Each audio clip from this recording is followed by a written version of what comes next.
तो आज परमपिता परमात्मा की अपार कृपा से सीतापुर मिशन में ये मूल ज्ञान का सत्संग आयोजित किया गया है। बहुत बड़े भाग होते हैं उन जीवों के जो अपने पूरे जीवन काल में एक बार भी इस मूल ज्ञान को सुन पाते हैं, और उससे बड़े भाग होते हैं उन जीवों के जो इस मूल ज्ञान को थोड़ा सा भी समझ पाते हैं। क्योंकि सुनना आसान है, आए बैठे घंटा 2 घंटा सुन के चले गए, लेकिन इस ज्ञान को समझना बहुत मुश्किल है।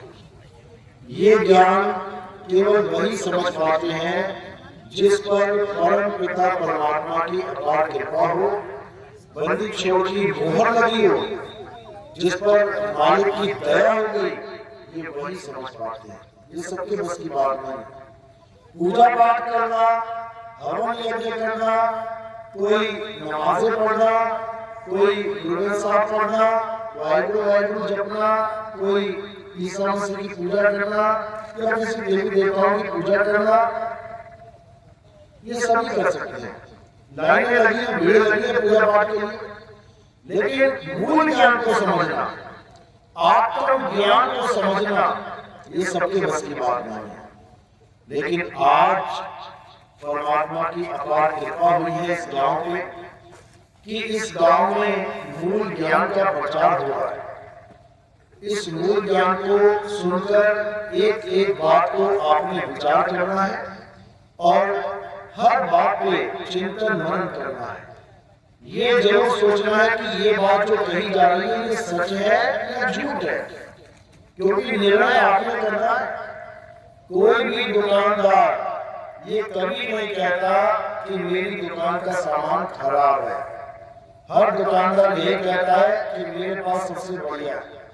चाहे सब्जी में कीड़े पड़े हो तब भी क्या बोलेगा, हरी सब्जी ताजी सब्जी ले लो जी, भले उसमें कीड़े पड़े हैं लेकिन तुम बुलाए नहीं हो। अब अगर तुम बाकी हो तब तो तुम देख लोगे भाई कीड़े पड़े हो, नहीं लेके जाओगे।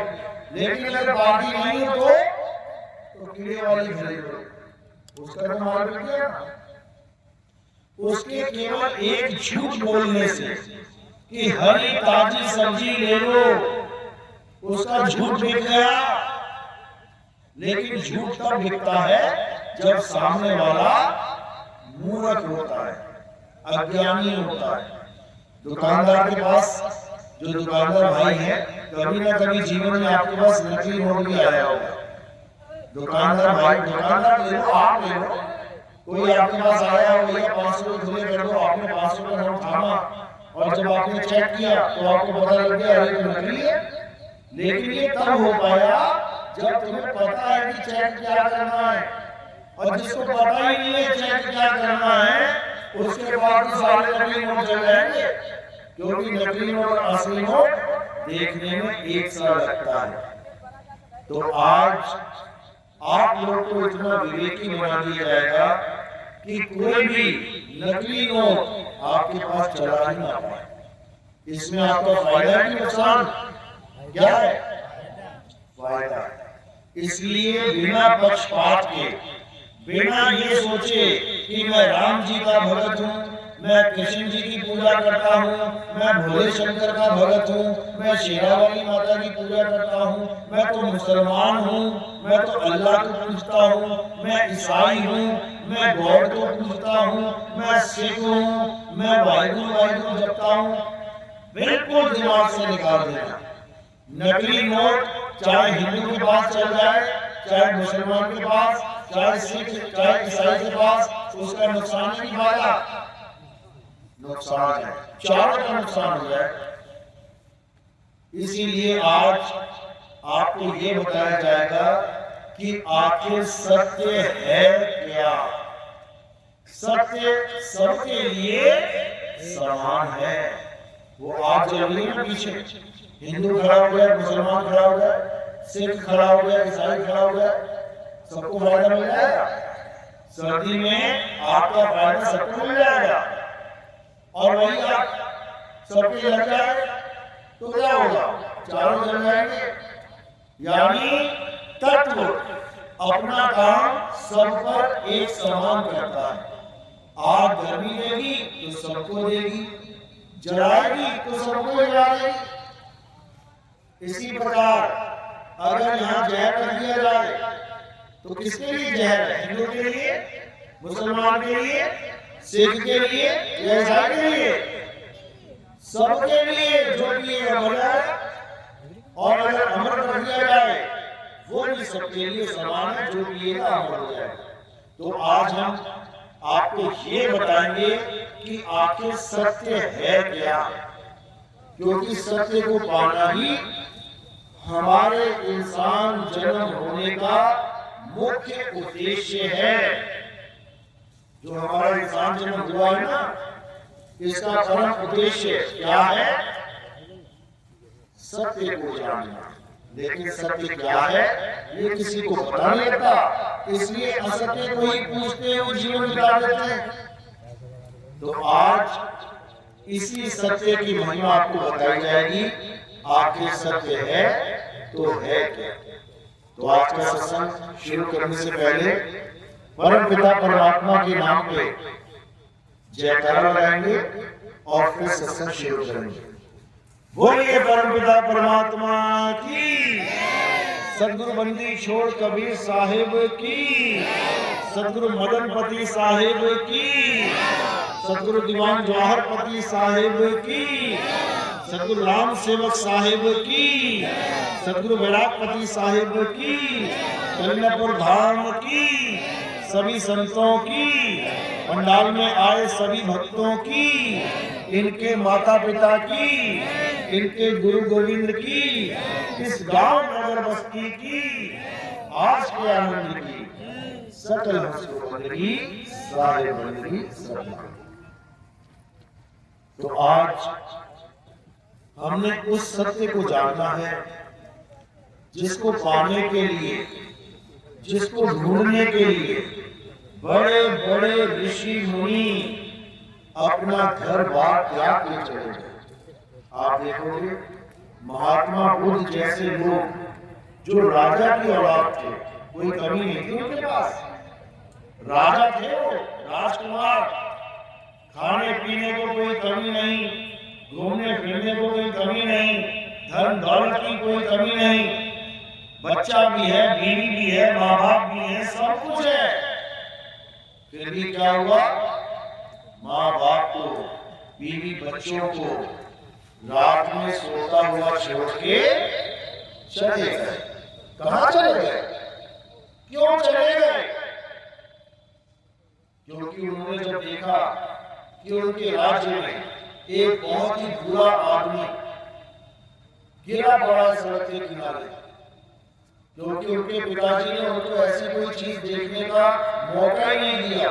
उनको हमेशा नाच गानों में, खुशियों में, त्योहारों में ही घुमा के रखा, ताकि मेरा बेटा कभी दुख का एहसास ना कर पाए। लेकिन मालिक को कुछ और मंजूर था। उनकी आंखों के आगे बूढ़ा आदमी आ गया, ऐसा बूढ़ा कि बिल्कुल चला नहीं जा रहा उससे। तो सारथी को पूछा, रखे बैठे हुए थे, सारथी को पूछा ये कौन है? उन्होंने कहा कि ये बूढ़ा आदमी है। तो महात्मा बुद्ध बोले ये क्या होता है?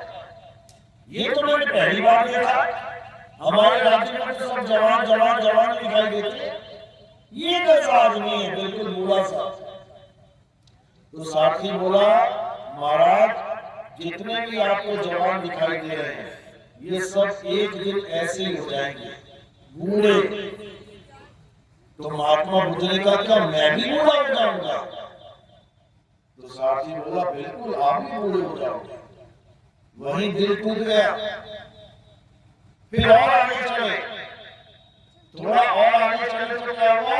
एक बहुत बीमार आदमी खांसता खांसता बेचारा मुंह से खून टपक रहा है, सड़क के किनारे बैठा हुआ है। महात्मा बुद्ध देख के हैरान हो गए, कहते ये क्या है? कहते ये बीमार आदमी है, बुढ़ापे में 100 प्रकार की बीमारियां लग जाती हैं और ये बीमारियां आपको भी लगेंगी, हम सबको लगेंगी। और दिल टूट गया कि बाप रे बाप, ऐसा दुख भी है इंसान जन्म में, मैं तो आज तक सुखी होता आ रहा था। और आगे चले, एक आदमी को 4 आदमी कंधे पे लाश बना के लेके जा रहे थे, एक लाश को ढो रहे थे। महात्मा बुद्ध ने पूछा ये क्या है? कहते ये मर गया। मर गया मतलब कि हर इंसान बूढ़ा होने के बाद, बीमार होने के बाद मर जाता है। महात्मा बुद्ध ने कहा क्या मैं भी मर जाऊंगा? हाँ आप भी मर जाओगे। बस उसी वक्त दिमाग खराब हो गया कि भाई ये कैसी दुनिया में मैं जी रहा हूं, जहां पर बुढ़ापा भी आएगा, बीमारी भी आएगी और एक दिन मेरी मौत भी हो जाएगी, और मैं यहाँ पे रोज खुशियां मना रहा हूँ, रोज यहाँ पर मैं डांस देख रहा हूँ औरतों की, लड़कियों के। ये कैसा जीवन है? अगर ऐसा ही होना है तो हम पैदा क्यों हुए? मर जाने के लिए। तुम्हारे बच्चे घर में पैदा हुए, पता क्यों पैदा हुए? मर जाने के लिए। कोई आज मर जाएगा, कोई कल मर जाएगा, कोई परसों मर जाएगा, कोई 10 दिन बाद मरेगा, कोई 100 दिन बाद मरेगा, कोई 1000 दिन बाद मरेगा, कोई 4 साल बाद मर जाएगा, कोई 10 साल बाद, कोई 50 साल। मरना समय है। जब इतनी बात समझ में आ गई तो महात्मा बुद्ध ने क्या किया? उसी रात ये निश्चय कर लिया कि ये सब तो झूठ है, तो सत्य क्या है? मुझे उस सत्य की तलाश करनी चाहिए। बीवी बच्चों को सोता छोड़ के जंगल की तरफ चले गए। जंगल की तरफ क्यों गए? जंगल में कैसा कुछ छुपा हुआ था? जंगल में इसलिए जाते थे ऋषि मुनि क्योंकि जंगल में ही उस वक्त बड़े बड़े महात्मा लोग रहते थे। जैसे आज तुम किसी गुरु जी के पास जाते हो तो तुम्हारे पास एड्रेस है तो पहुंच जाते हो। कोई सीतापुर में गुरु जी, कोई लखनऊ में गुरु जी, कोई बंगाल में गुरु जी, कोई कहीं कलकत्ता में गुरु जी। उस वक्त क्या एड्रेस होता था गुरुओं का? जंगल। शहरों में नहीं मिलते थे गुरु जी, शहर वालों से दूर जंगल में बैठ के तपस्या करते थे गुरु लोग। तो महात्मा बुद्ध ने जंगल की तरफ रुख कर लिया। अब जब गए जंगल में उन्हें कई प्रकार के गुरु मिले। उन्होंने उन्हें नाम दीक्षा दी, मंत्र दिया, खूब जपा, संतुष्टि नहीं मिली।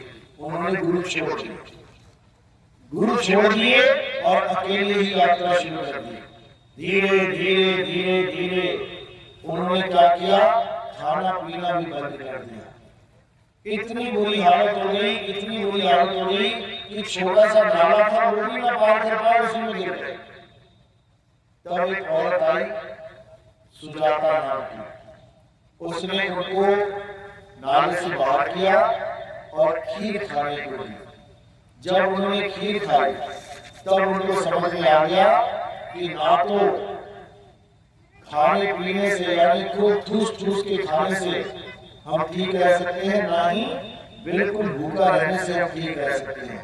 अगर परमात्मा की भक्ति करनी है तो हमें मध्यम यानी बीच का रास्ता चुनना पड़ेगा। ये महात्मा बुद्ध के संदेश थे। हमारा मकसद क्या है? हमारा मकसद ये नहीं है कि तुम खीर खाओ, कि तुम खाना खाओ, इससे कोई मतलब नहीं है। हमारा मकसद ये है कि तुम्हें ये पता होना चाहिए कि आखिर सत्य क्या है। महात्मा बुद्ध को तो सत्य मिला नहीं। क्यों? क्योंकि उनको गुरु ही नहीं मिला। गुरु ही सत्य बताता है कि सत्य क्या है और असत्य क्या है। महात्मा बुद्ध को कोई गुरु नहीं मिला तो उन्होंने क्या किया? अपनी सांसों पे ध्यान देना शुरू कर दिया। आती सांस जाती सांस। जब आप सांस लेते हो और छोड़ते हो, इसमें एक ध्वनि उत्पन्न होती है, एक आवाज उत्पन्न होती है। उस आवाज को क्या कहते हैं? उसे सोहम कहते हैं। जब आप किसी बंद कमरे में, बिल्कुल शांत कमरे में अंदर खींची हुई सांस पर ध्यान दोगे तो आपको एक आवाज आएगी, सो सो। और जब इसको छोड़ोगे तो आवाज आएगी हम सो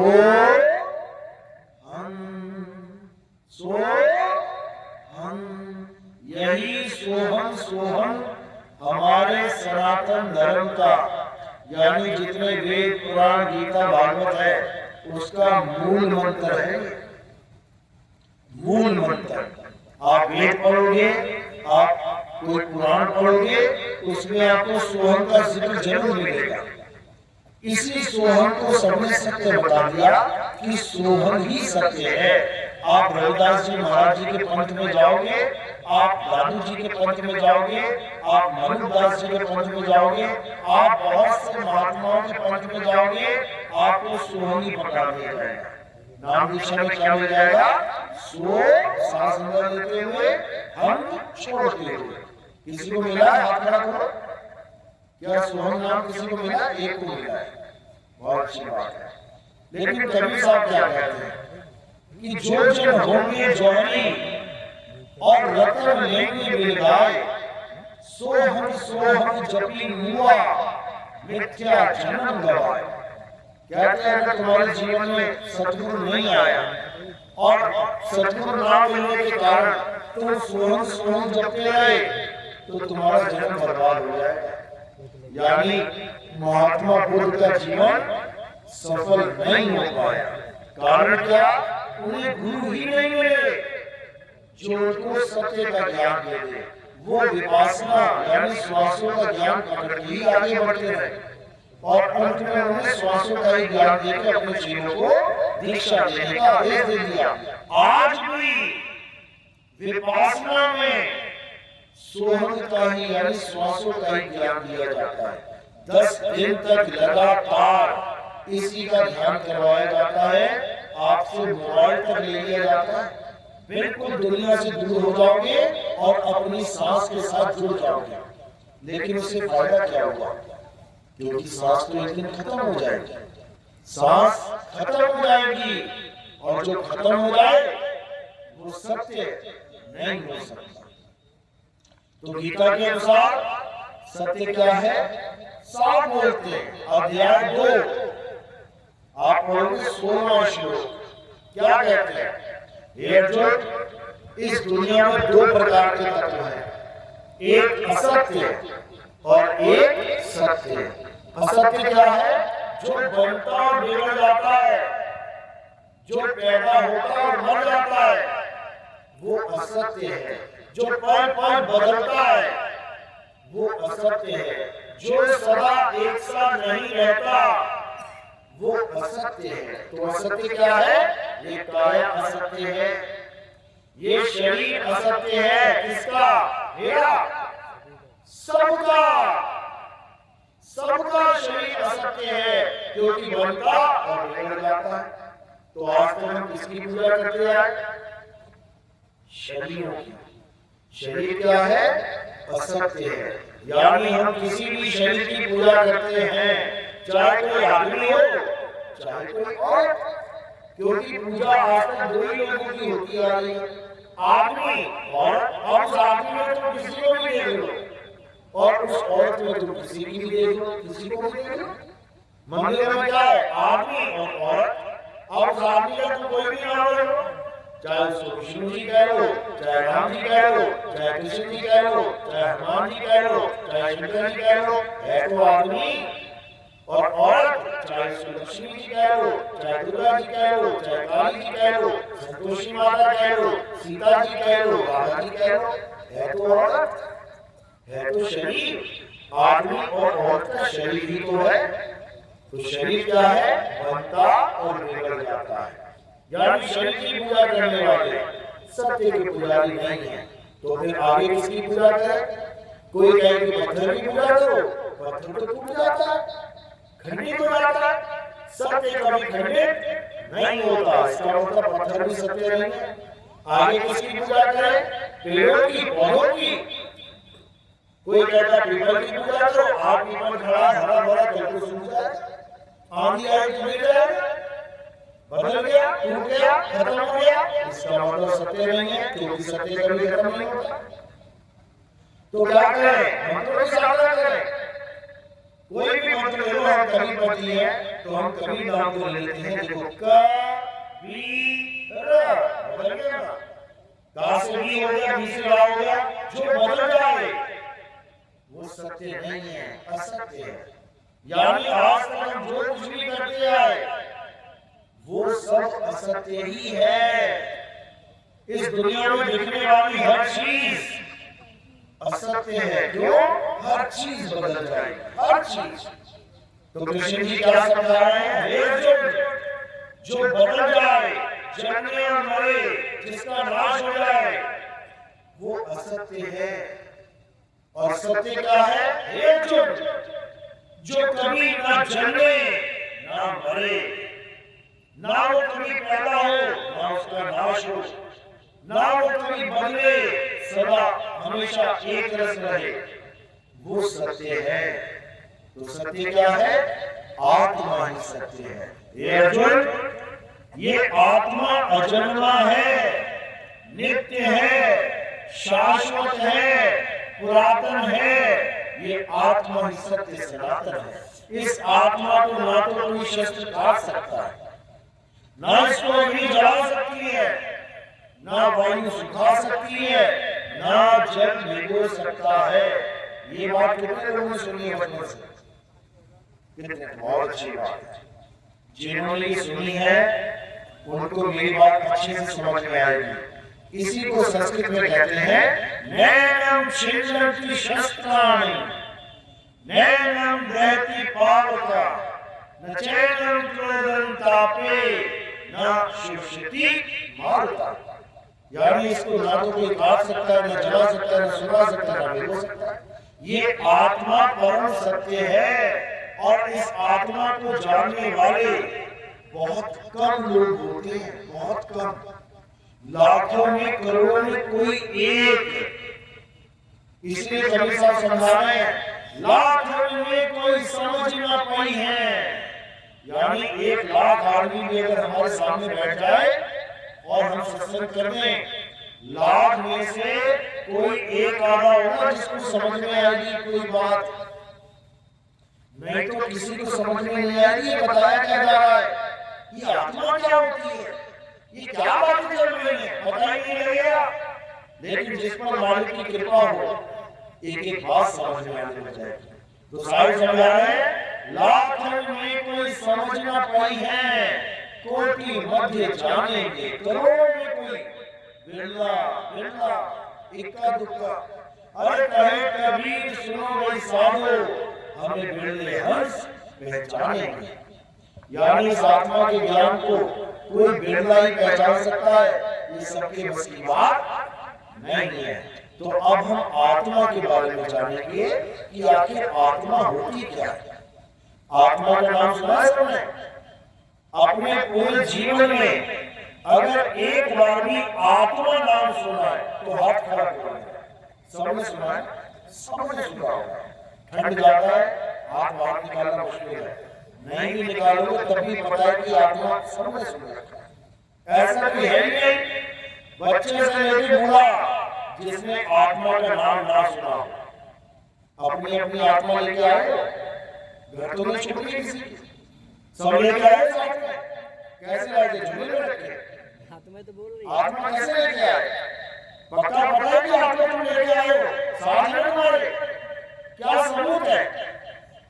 क्या सबूत है? दिखती तो है नहीं, तो क्या सबूत है कि तुम्हारे पास है?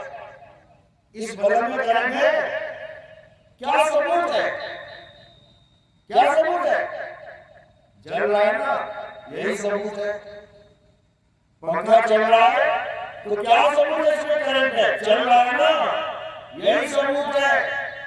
और ये बल्ब बुझ जाए, पंखा रुक जाए तो उसमें करंट नहीं है। इसी प्रकार अगर आप मुझे देख पा रहे हो सब, इसका मतलब आत्मा है। मुझे सुन पा रहे हो, इसका मतलब आत्मा है। यहां से उठ के चल पाओगे ना घर तक, इसका मतलब आत्मा है। और जब आत्मा नहीं है, आत्मा ने शरीर को छोड़ दिया, यही देरी हो जाओगे। अपने 2 पैरों पे भी चल के नहीं जा पाओगे, 4 लोगों को उठा के लेके जाना पड़ेगा तुम्हें। ये आत्मा की महिमा है कि तुम खा रहे हो, पी रहे हो, चल रहे हो, बोल रहे हो, गा रहे हो, बजा रहे हो। यहां तक कि तुम अपने घर में रहते हो ना, आत्मा की वजह से। अभी रात में जाओगे ना, एकदम बढ़िया बिस्तर मिलेगा, बढ़िया तकिया मिलेगा, बढ़िया रजाई मिलेगी, माँ कहेगी बेटी सो जा, पापा कहेगा बेटा सो जा। और अगर उसी वक्त आत्मा ने शरीर को छोड़ दिया ना, उसी वक्त बिस्तर से उतार के जमीन पे गिरा देंगे, कोई ना बोलेगा रजाई उड़ा दे। समझ लो, तुम्हें माँ प्यार कर रही है, तुम्हें पिता प्यार कर रहा है, पति पत्नी को प्यार कर रहा है, पत्नी पति को प्यार कर रही है, किसकी वजह से? आत्मा की वजह से। पत्नी मर जाए ना, और पति कितना कहता है मैं तुम्हें बहुत प्यार करता हूँ, बहुत प्यार करता हूँ, उसको 10 दिन सुला छोड़ के साथ सुना देगा, कहेगा बाप रे बाप चुड़ैल बन जाएगी, आपने भगा उसको, जला के फूंक के आएगा, कोई ना रखेगा साथ में। अगर तुम्हें कोई रखता है अपने साथ तो किसकी वजह से? आत्मा की वजह से। इतनी बड़ी चीज है ये तुम्हारे जीवन में, लेकिन तुम्हें इसके बारे में ABC नहीं पता। ये तो तुम आरतियां गाते हो मंदिर में जाके, ये तुम मस्जिद में जाके कुरान पढ़ते हो, नमाज़ें पढ़ते हो, ये तुम गुरुद्वारे में जाके ग्रंथ साहब पढ़ते हो, वाहिगुरु जपते हो, ये तुम चर्च में जाके हालेलुया करते हो, प्रेयर करते हो, किसकी वजह से? आत्मा की वजह से। तुम्हारे मुंह से जितने नाम निकल रहे हैं, जितने जयकारे निकल रहे हैं, किसकी वजह से? आत्मा की वजह से। देखो मुझे क्या निकल रहा है, जय श्री राम, किसकी वजह से? आत्मा की वजह से। अल्लाहू अकबर, किसकी वजह से? आत्मा की वजह से। वाहिगुरु का खालसा वाहिगुरु की फतेह, किसकी वजह से? आत्मा की वजह से। हालेलुया, यहोवा ईसा मसीह की जय, किसकी वजह से? आत्मा की। यानी ये आत्मा हर प्रकार का नाम, हर प्रकार का जयकारा, हर प्रकार का काम करने में सक्षम है। समझ लो, इस आत्मा की वजह से ही मंदिर बनते हैं। वो जो मिस्त्री मंदिर बना रहा है ना, किसकी वजह से? आत्मा की वजह से। अब मिस्त्री एकदम टॉप पे चढ़ा हुआ है, बनाते बनाते बनाते बनाते आत्मा ने शरीर छोड़ दिया, तो क्या होगा? वो टपक जाएगा ऊपर से नीचे। अगर कोई मुसलमान मस्जिद बना रहा है मिस्त्री, किसकी वजह से? आत्मा की वजह से। बनाते बनाते अगर ऊपर खड़ा है, आत्मा ने शरीर छोड़ दिया, वो नीचे टपक जाएगा। हर इंसान, हर धर्म, हर पंथ, हर ग्रंथ, जो कुछ भी किया जा रहा है किसकी वजह से? आत्मा की वजह से। तो हम आत्मा को तो जान नहीं पाए और किसके पीछे पड़ गए? जो चीज आत्मा बना रही है। देखो अल्लाहू अकबर, किसने बनाया ये? आत्मा। ये आत्मा से तो निकल रहा है आवाज। जय श्री राम आत्मा से, वाहिगुरु आत्मा से। यानी ये सारे अक्षर कौन बोल रही है? आत्मा ही बोल रही है। ये सारे अक्षर किसने पैदा किए? आत्मा ने पैदा किए। कहां से आए अक्षर? किसने पैदा किए ये अक्षर, ये भाषाएं? सोचो एक बार, दिमाग लगाओ। अगर ये भगवान ने पैदा की होती तो सारे संसार में एक ही होती, एक जैसी होती। जैसे सूर्य सारे संसार में एक है, चांद सारे संसार का एक ही, पानी सारे संसार का एक जैसा, धरती सारे संसार की एक जैसी, हवा सारे संसार की एक जैसी है, आकाश सारे संसार का एक जैसा। लेकिन भाषा सारे संसार की, सारे देशों की अलग अलग है। देशों की छोड़ो, यूपी में अलग अलग भाषाएं हैं, यूपी छोड़ो पंजाब की अलग अलग भाषाएं हैं, पंजाब छोड़ो राजस्थानी अलग अलग बोली जा रही है। एक प्रदेश का दूसरे प्रदेश की राजधानी नहीं समझ पाते। समझो, तो ये कौन बना रहा है? अलग अलग सामान आत्मा बना रही है, इंसान बना रहा है, इंसान के शरीर के द्वारा सब बन रहा है।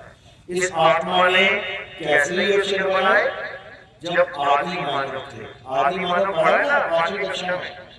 आदि मानव क्या होता है? हमारी तरह होता है इंसान, लेकिन जानवरों की तरह रहता है ना। उसके पास कपड़े होते हैं, नंगा होता है, ना उसके पास खेत खलियान होते हैं, ना उसके पास कोई नौकरी होती है, ना उसके पास कोई घर बार होता है, उसके पास कोई साधन भी नहीं होता। जानवर की तरह रहता है जंगल में, जानवरों की तरह शिकार करता है, जानवरों की तरह खाता पीता है। आज भी आदि मानव है, ऐसा नहीं कि आदि मानव खत्म हो गया। देखना चाहते हो आदि मानव? मोबाइल में देख रहे हैं।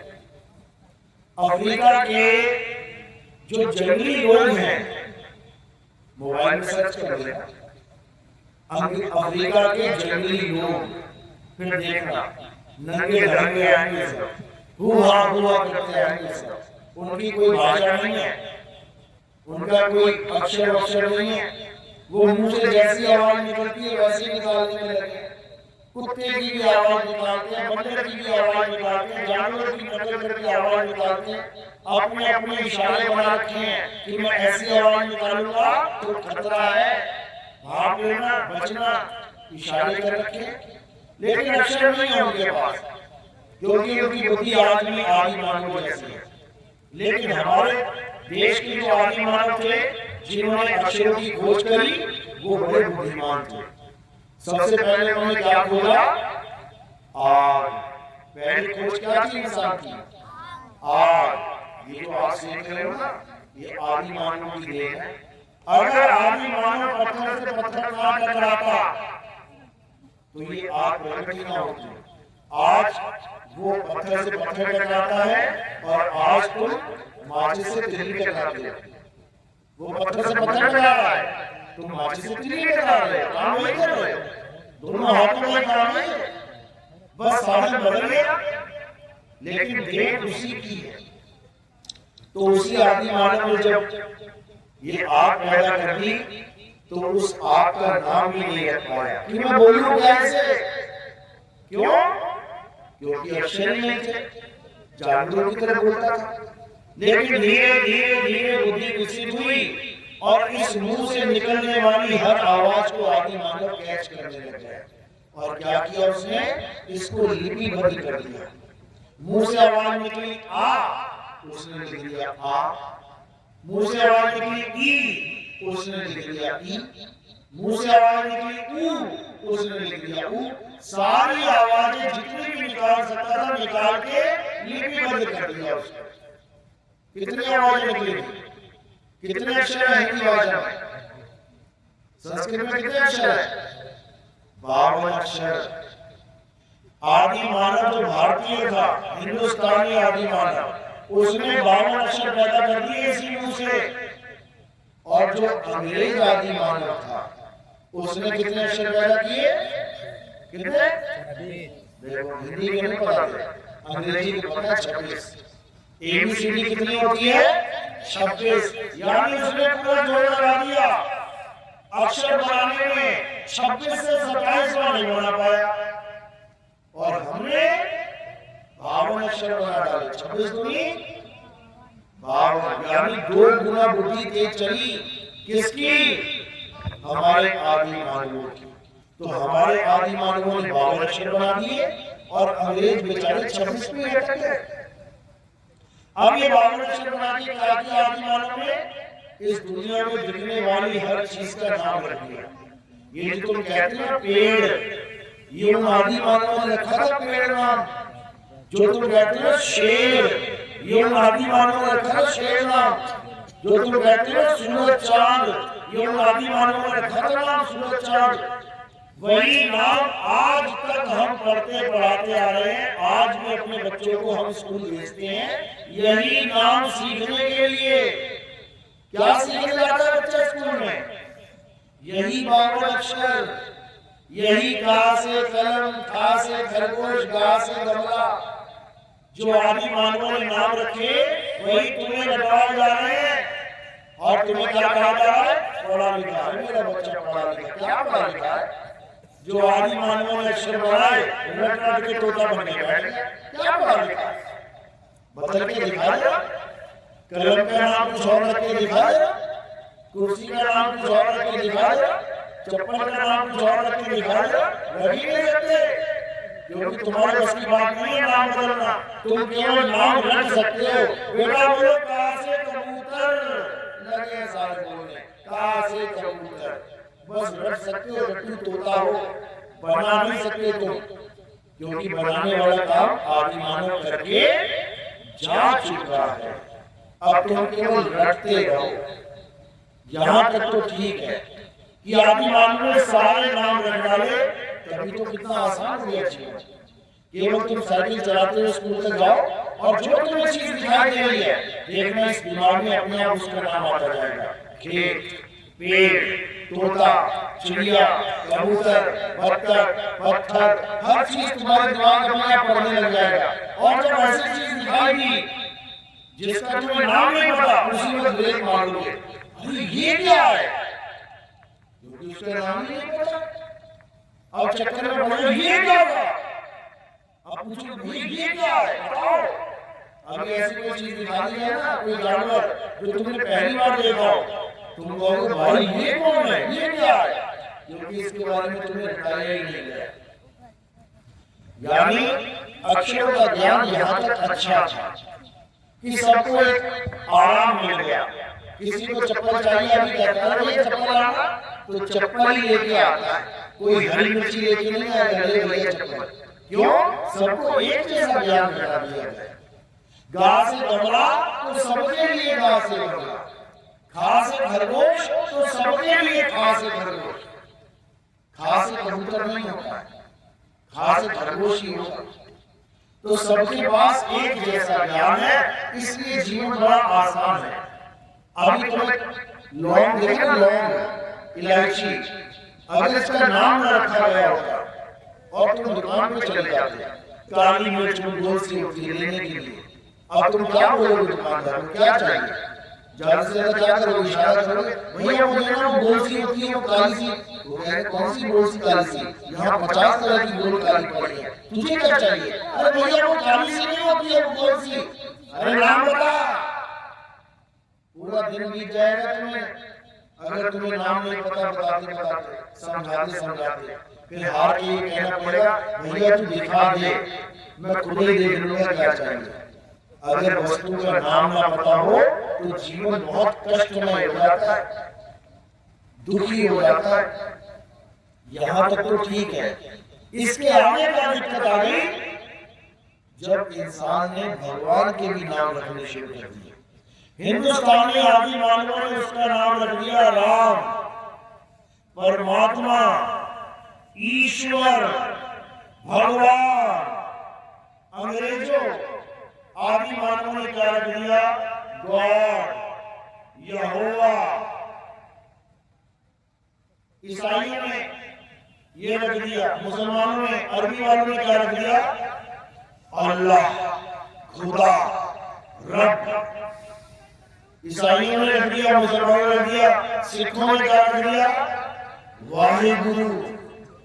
अब बस दिक्कत यहाँ पे आ गया। हालांकि भगवान का नाम रखना कोई बुरी बात नहीं है, बहुत से नाम रखे, अल्लाह का एक नाम नहीं है। आप कुरान में देखोगे 99 नाम रखे गए हैं अल्लाह के। एक अल्लाह है लेकिन 99 नाम रखे गए उसके। नाम रखना कोई बुरी बात नहीं है, लेकिन नाम के पीछे लड़ना बुरी बात है। उस एक परमात्मा का नाम सबने रख दिया अल्लाह, गॉड, राम। यहाँ तक तो समझ में आता है कि चलो जिसको अच्छा लगता है उसको उस नाम से याद करो। लेकिन पंगा तब पड़ गया जब नाम के पीछे झगड़े शुरू हो गए। अल्लाह वाला कहने लगा तेरा राम छोटा है, मेरा अल्लाह बड़ा। ईसाई कहने लगा तेरा राम छोटा, मेरा ईसा मसीह बड़ा।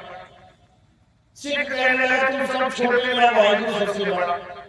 चारों लड़ने लगे।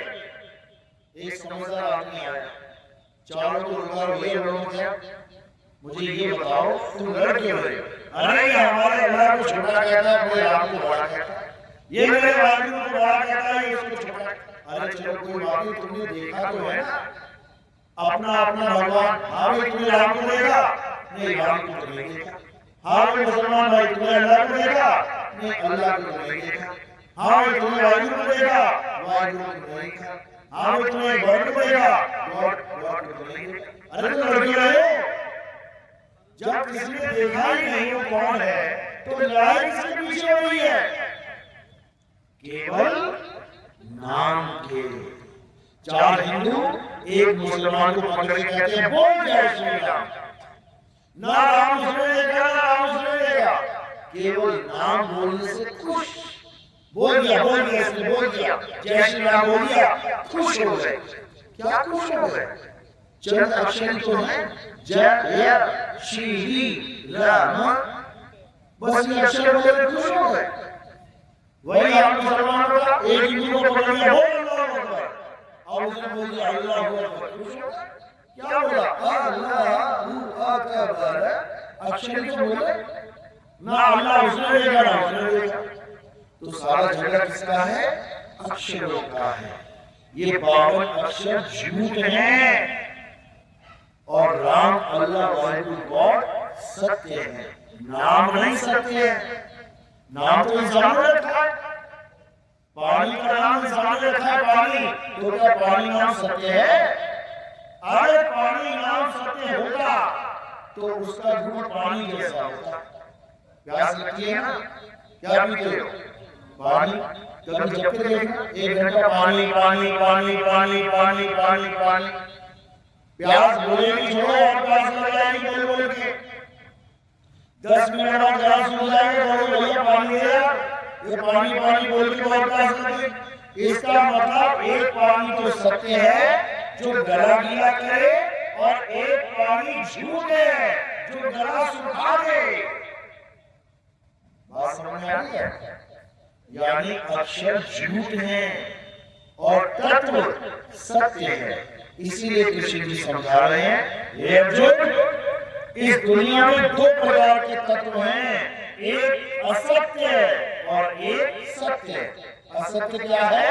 ये नाम असत्य है, ये शरीर असत्य है, ये सारा संसार असत्य है। तो सत्य क्या है? आत्म तत्व ही सत्य है। यानी पानी पीना सत्य है और पानी पानी जपना झूठ है, झूठ। इसी प्रकार राम सत्य है, लेकिन राम राम जपने से राम कभी नहीं मिलेगा। इसी प्रकार अल्लाह सत्य है, लेकिन अल्लाह अल्लाह करने से कभी अल्लाह नहीं मिलेगा। इसी प्रकार वाहिगुरु तत्व सत्य है, लेकिन वाहिगुरु वाहिगुरु करने से कभी वाहिगुरु नहीं मिलेगा। इसी प्रकार गॉड सत्य है, लेकिन गॉड गॉड करने से गॉड कभी नहीं मिलेगा। तो कैसे मिलेगा? जब तुम्हारे जीवन में सतगुरु आएगा। सतगुरु का काम क्या होता है? छलनी देखिए, छलनी आटा छानते हो, जब आटा छानते हो तो क्या होता है? जो 60 साल होता है, जो चाहिए तुम्हें वो नीचे आ जाता है, और जो नहीं चाहिए वो ऊपर रह जाता है, उसको उठा के साइड में कर दिया जाता है। इसी प्रकार हमारी पंजाबी भाषा में कहते हैं छज, और हिंदी भाषा में कहते हैं सूप। सूप पता नहीं क्या होता है? गेहूं छाना सूप से। सूप क्या करता है? गेहूं को इधर कर देता है अपनी तरफ, और जितना कूड़ा होता है, जितना कचरा होता है, मिट्टी होती है, वो सब उड़ा देता है। सतगुरु यही करता है। तो कबीर साहब क्या कह रहे हैं? सतगुरु ऐसा चाहिए जैसा सूप सुहाए, और सार सार तो दही रहे, थोथा दे उड़ाए। यानी सतगुरु क्या करता है तुम्हारे जीवन में आके? तुम्हारे जीवन में सत्य रूपी आत्मा का ज्ञान दे देता है, और असत्य रूपी 52 अक्षरों को छुड़वा देता है। सोई गुरु पूरा कहावे, जो 2 अक्षर का भेद बतावे, एक छुड़ावे एक लखावे, तब प्राणी निज घर को जावे। यानी जितने भी तुम नाम जप रहे हो, हिंदू भाई राम राम जप रहा है, मुसलमान भाई अल्लाह अल्लाह जप रहा है, सिख भाई वाहिगुरु वाहिगुरु जप रहा है, ईसाई भाई गॉड गॉड कर रहा है। इन सारे नामों को जपने से परमात्मा नहीं मिलने वाला। परमात्मा कैसे मिलेगा? जब तू अपनी आत्मा को खोजेगा, उसी आत्मा में परमात्मा विराजमान है। हे अर्जुन, मैं सबकी आत्मा में विराजमान हूं। एक भी ऐसा प्राणी नहीं है जिसके पास मैं नहीं हूं। लेकिन कैसे? तत्व रूप में। तत्व यानी मैं आत्म स्वरूप में सबके पास हूं। सबके पास आत्मा है, ऐसा तो नहीं कोई आत्मा नहीं है। हाथ खड़ा करो जिसके पास आत्मा नहीं है। आत्मा नहीं है, सबके पास है। यानी कृष्ण जी सबके पास विराजमान है। किस रूप में? आत्म स्वरूप में। इसीलिए संतों ने बोला, राम कबीरा एक है, कृष्ण करीमा एक है, कहन सुनन में दो, और दो करके वो जानते, जिन्हें सतगुरु मिलाना हो। यानी वो आत्मा तुम्हें भी है, मुझ में भी है, सब में है। उस आत्मा को जानना है। कौन जानेगा? जीव जानेगा। जीव। जीव कौन है? जो इस काया में फंसा हुआ है, जो दुख पा रहा है बेचारा, जो इस कैद में फंसा हुआ है, 84 में भटक रहा है, कुत्ता बिल्ली हाथी घोड़ा बन के। इस जीव को केवल आत्मा का ज्ञान हो जाए तो इसकी मुक्ति हो जाएगी। कबीर साहब समझा रहे हैं, जल में नींद प्यासी, मुझे देखत आवे हासी, आत्म ज्ञान बिना नर भटके, कभी काबा कभी काशी। नर यानी जीव। कौन से ज्ञान के बिना भटक रहा है? आत्म ज्ञान। आत्म ज्ञान मतलब ये नहीं कि राम राम जपना है। आत्म ज्ञान मतलब ये नहीं कि कोई नमाजें पढ़नी है। आत्म ज्ञान मतलब ये नहीं कि गुरुद्वारे या चर्च में जाना है। आत्म ज्ञान का मतलब है तुम्हें तुम्हारी आत्मा का ज्ञान हो जाए। यानी तुम्हें ये समझ में आ जाए, तुम्हें ये ज्ञान हो जाए कि तुम आत्मा हो। और जैसे तुम्हें ये ज्ञान हो जाएगा कि तुम आत्मा हो, अब तुम्हारी मौत कब होगी? आत्मा कब मर जाती है? 10 साल बाद, 20 साल बाद, 50 साल बाद, 100 साल बाद, लाख साल बाद? कभी नहीं मरती। अगर पूजा पाठ करते रहोगे या कोई और नाम जाप करते रहोगे, एक दिन जरूर मरोगे। एक दिन मरना ही पड़ेगा। लेकिन अगर आत्म ज्ञान प्राप्त हो गया तो अमर हो जाओगे। अमर। अमर का मतलब ये नहीं कि ये शरीर हमेशा रहेगा। अमर का मतलब है कि तुम्हें ये समझ में आ जाएगा कि मैं अजर अमर अविनाशी आत्मा हूं और मैं कभी नहीं मर सकता। मौत का भयंकर डर खत्म हो जाएगा। ये मौत का जो रोज डर लगा रहता है, ये छूट जाएगा।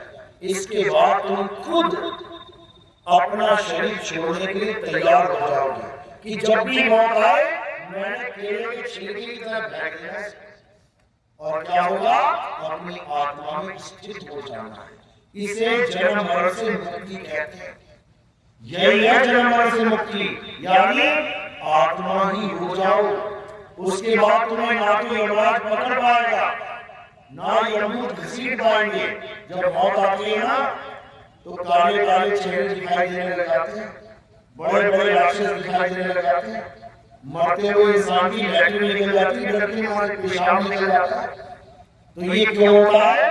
क्योंकि उसको यमदूत दिखाई देने लग जाते हैं, वो उसको मारते हैं, घसीटते हैं। लेकिन अगर तुम एक बार आत्मा हो गए, अब बताओ तुम्हें कौन मारेगा, कौन घसीटेगा? नैनम छिंदन्ति शस्त्राणि, आत्मा को कोई शस्त्र काट नहीं सकता, तो यमराज क्या मारेगा तुम्हें? आत्मा को अग्नि जला नहीं सकती, तो कौन सी नरक की अग्नि जलोगे? आत्मा को पानी भिगो नहीं सकता, तो कौन सी बतरनी में तुम्हें डुबकियां लगवाई जाएंगी? हर चीज से तुम्हारी छुट्टी हो जाएगी। लेकिन तब जब अपनी आत्मा को जानोगे। तो गीता क्या कहती है? अध्याय 3, कौन सा? 3 श्लोक 17 से याद रखना। सत्य रह, यानी सत्य ही रहेगा। अध्याय 3 श्लोक 17। अब क्या है वो सत्य? हे अर्जुन, जो अपनी आत्मा में रमण करते हैं, जो अपनी आत्मा में तृप्त हैं, जो अपनी आत्मा में संतुष्ट हैं, उनके लिए कोई धार्मिक कर्म कर्तव्य लागू ही नहीं होता। अगर परमात्मा ने आंखें दी है, बुद्धि दी है और पढ़ाई लिखाई करने की भी क्षमता दी है, तो अपने मोबाइल में अध्याय 3 17वां श्लोक अच्छे से घोट के पढ़ लेना, क्योंकि ये तुम्हारे जीवन का सार है। तुम मंदिर जाते हो अच्छी बात है, तुम मस्जिद जाते हो बहुत अच्छी बात है, तुम गुरुद्वारे जाते हो बहुत अच्छी बात है, तुम चर्च जाते हो बहुत बहुत बढ़िया बात है, लेकिन अगर तुम्हें आत्मा में रमण करना नहीं आता तो ये बहुत बुरी बात है। समझ, हिंदू है तो हिंदू होके आत्मा में रमण करे, मुस्लिम है तो मुस्लिम होके आत्मा में रमण करे, सिख है तो सिख होके आत्मा में रमण करे, और ईसाई है तो ईसाई होके आत्मा में रमण करे। इससे क्या होगा? इससे यहूदियों से पाला छूट जाएगा, तुम्हारी मुक्ति हो जाएगी। आत्मा में रमण करने का मतलब क्या होता है? हर प्रकार की दुविधा से दूर हो जाना और सत्य रूपी आत्मा में रम जाना। उसके बाद ना तो तुम कभी स्वर्ग जा पाओगे और ना ही तुम कभी नरक जा पाओगे। तुम्हारे जीवन की डिक्शनरी से स्वर्ग और नरक सदा सदा के लिए खत्म हो जाएगा, सदा के लिए। कभी सब क्या कहते हैं? अज्ञानी को स्वर्ग नरक है, हरि जाने तो नहीं, जिस भव से सब लोग डरते हैं, सो भय हमरे नहीं। बड़े से बड़ा पुण्य कर्मी जीव, बड़े से बड़ा पुजारी जब मौत आती है तब थर थर कांपता है। याद रखना, कारण क्या है? उसको यही डर होता है कि अब स्वर्ग जाऊंगा भी नरक जाऊंगा। लेकिन जो आत्मा में रम जाते हैं वो ना तो स्वर्ग जाते हैं ना नरक जाते हैं, तो फिर कहां जाते हैं? अभी समझ में आ जाएगा। एक कछुआ था, गांव में घूमने निकला, अभी गली में निकला ही था, इतने में 4 कुत्ते आ गए उसको पकड़ने के लिए। अब कछुआ हट्टा कट्टा बढ़िया था, उसने देखा कुत्ते आ गए, अब उसके पास केवल 3 ऑप्शन थी बचने की। पहली ऑप्शन, कुत्तों से तेज भागे, भाग सकता है नहीं, पहली ऑप्शन खत्म। दूसरी ऑप्शन चिड़िया की तरह हो जाए, उड़ भी नहीं सकता, दूसरी ऑप्शन भी खत्म। तीसरी ऑप्शन खरगोश की तरह जल्दी जल्दी खोद के बिल बना ले, वो भी नहीं बना सकता, तीसरी ऑप्शन भी खत्म। अब क्या बचा उसके पास बचने के लिए? क्या करेगा वो? क्या करेगा? वो कहीं नहीं आएगा जाएगा, वो 1 इंच भी नहीं चलेगा। वो क्या करेगा? वो अपनी पूंछ, अपने हाथ, अपने पैर, अपनी गर्दन क्या करेगा? अपने अंदर खींच लेगा। अब वो कहां चला गया? अपने अंदर। अब वो सिकुड़ गया कहां पे? अपने अंदर। अब कुत्ते चक्कर काट रहे हैं, अरे भैया कहां चला गया? अभी तो यही था, कहां घुस गया जाके? कितना चक्कर काट लिया, वो हाथ नहीं आने वाला। वो कुत्ते बड़े कौन है? कौन हो? यमदूत है, यमराजा है। वो तुम्हारे चक्कर काटता काटता मर जाएगा, तुम उसके हाथ आने वाले नहीं हो। अगर तुम्हें आत्मज्ञान है तो, और अगर तुम्हारे पास आत्मज्ञान नहीं है तो तुम्हारी ऐसी खाल जोड़ के लेके जाएगा ना, तो तुम्हारी हालत खराब हो जाएगी, हालत खराब हो जाएगी। मरते वालों से पूछो क्या क्या दिखाई देता है। ऐसे ऐसे खतरनाक चेहरे दिखाई देते हैं, रातों की नींदें उड़ जाती हैं कि बाप रे बाप, ये कौन आ गया मुझे मारने के लिए, मुझे पकड़ने के लिए। लेकिन ये केवल उनके साथ होता है जिनको आत्मज्ञान नहीं है। जिसके पास आत्मज्ञान है वो अपनी आत्मा में रमण करते हैं, रम जाते हैं, और जैसे आत्मा में रम गए आत्मा ही हो गए।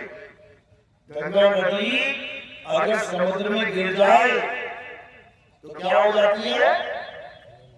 समुद्र ही हो जाती है। अगर तुम्हारी घर की नाली किसी नदी में गिर जाए, सारा पानी नदी में गिर जाए, तो नाली का पानी क्या हो जाता है? नदी का पानी बन जाता है। समझ लो। इसी प्रकार जब तुम अपनी आत्मा में रम जाते हो तो तुम आत्मा ही हो जाते हो। उसके बाद कोई माई का लाल ना तो तुम्हें नरक भेज सकता है और ना ही तुम्हें स्वर्ग भेज सकता है। दोनों से तुम्हारी छुट्टी, और सदा सदा के लिए तुम अपने आनंद में रहते हो, जिसे कहते हैं सत्य चित्त आनंद। बोलिए सच्चिदानंद भगवान की जय हो। जय हो करने में हम बहुत तेज हैं, फटाक से जय हो। पहले समझ लो सच्चिदानंद होता क्या है। सत्य चित्त आनंद किसी भगवान का नाम नहीं है कि बोलिए सच्चिदानंद भगवान की। ये कोई भगवान नहीं है। ये कौन है? ये तीन शब्दों का मेल है। सत्य, सत्य यानी आत्मा, चित्त, चित्त यानी तुम्हारा चित्त, तुम्हारा ध्यान। कहते हैं ये बात चित्त चोर है, यानी मेरा ध्यान आकर्षण करने वाला है, ये लोगों का ध्यान आकर्षित कर देता है, चित्त चोर है ये। अब ये चित्त कौन सा भगवान है? ये तुम्हारे चित्त की बात चल रही है। यानी जब सत्य के साथ तुम्हारा चित्त जुड़ जाए तो क्या आ जाता है? आनंद ही आनंद आ जाता है। इसी को कहते हैं सत्य चित्त आनंद।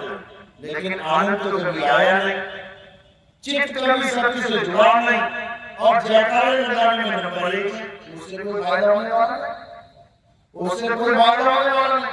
तो क्या करना है? सत्य के साथ चित्त जोड़ के आनंद को प्राप्त करना है, तब कल्याण होगा, नहीं तो नहीं होगा। तो इसीलिए अब क्या करना है?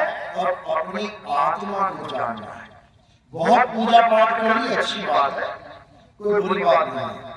लेकिन अगर कोई पूछो कि भैया पूजा क्यों करते हो, कहते हैं भैया अपने लिए तो कुछ नहीं मांगते, बच्चे सुखी रहें, बच्चों की भलाई कर जाए, बच्चों की रक्षा हो जाए, इसलिए पूजा करते हैं। किसकी? कृष्ण जी की करते हैं। और कृष्ण जी अर्जुन के लड़के को, पांडवों के लड़कों को नहीं बचा पाया। क्या बचाया था कृष्ण जी? अभिमन्यु की बात कर रहा हूं।